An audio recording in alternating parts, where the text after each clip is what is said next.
Top quality और consistent performance के लिए सिर्फ सिल्वर पंप। टॉप क्वालिटी और कंसिस्टेंट परफॉर्मेंस के लिए सिर्फ सिल्वर पंप, नाम याद रखना।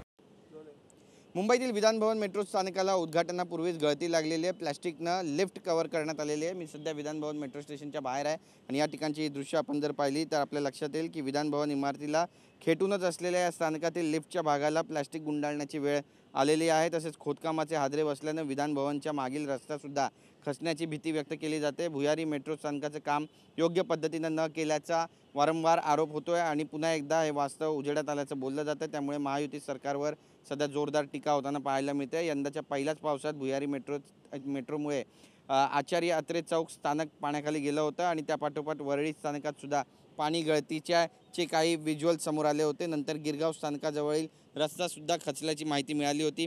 हे सत्र सुरू असताना विधान भवन स्थानकाची ही तीच दशा झाली आहे की काय असा प्रश्न आता विचारला जातोय। स्थानकाचं उद्घाटन होण्याआधीच आतील भागात पाणी गळती सुरू झालेली आहे आणि त्यामुळे जी लिफ्ट आहे त्याला आता प्लास्टिकने गुंडाळावं लागलं आहे। स्थानकाच्या प्रवेशद्वाराजवळील रस्त्याला भेगासुद्धा पडल्याचं बोललं जातं आहे। त्यामुळे हा रस्ताही खचण्याची भीती व्यक्त होते।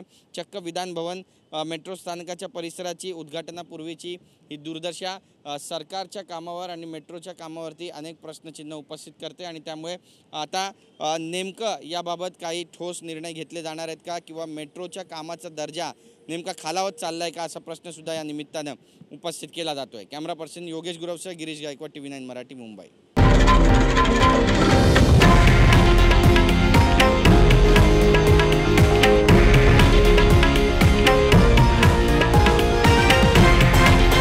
हे आहे देशातील नंबर 1 न्यूज नेटवर्क आणि आपण पाहत आहात TV9 मराठी, एकमेव।